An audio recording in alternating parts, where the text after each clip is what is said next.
Hi நண்பா, இந்த ஒரு வீடியோவில் தளபதி விஜய் சார் நடிப்பில் வெளியான தி கோட் திரைப்படம் 4வது நாளில் அட்வான்ஸ் புக்கிங் மூலம் மட்டும் இதுவரையும் எவ்வளோ டிக்கெட் விற்பனையாக இருக்குது, அதன் மூலம் எவ்வளோ கலெக்ஷன் இருக்குது அப்படின்றது தான் இந்த ஒரு வீடியோட மட்டியில் வந்து பார்க்க போகிறோம். அதுக்கு முன்னாடி தி கோட் திரைப்படம் பார்த்தவங்க படம் எப்படி இருக்குது அப்படின்றத மறக்காமல் கமெண்ட் பண்ணுங்கள்.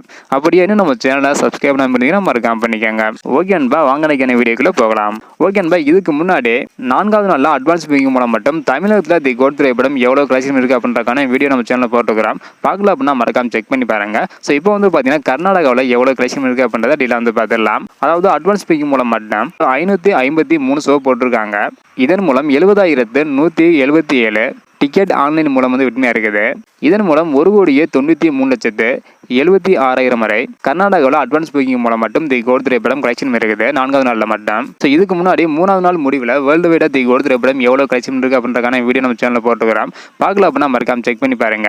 அடுத்தடுத்து நம்ம சேனலில் தி கோட் திரைப்படம் எவ்வளோ கலெக்ஷன் பண்ணுது அப்படின்றக்கான வீடியோ தொடர்ந்து வந்துட்டே இருக்கும். இதெல்லாம் நீங்கள் தெரிஞ்சுக்க நினச்சிங்கன்னா மறக்காம நம்ம சேனல் சப்ஸ்கிரைப் பண்ணிக்கோங்க. அப்படியே இந்த வீடியோ பார்த்தீங்கன்னா மறக்காம எல்லாருக்குமே ஷேர் பண்ணுங்க. ஓகே அன்பா, தேங்க்யூ.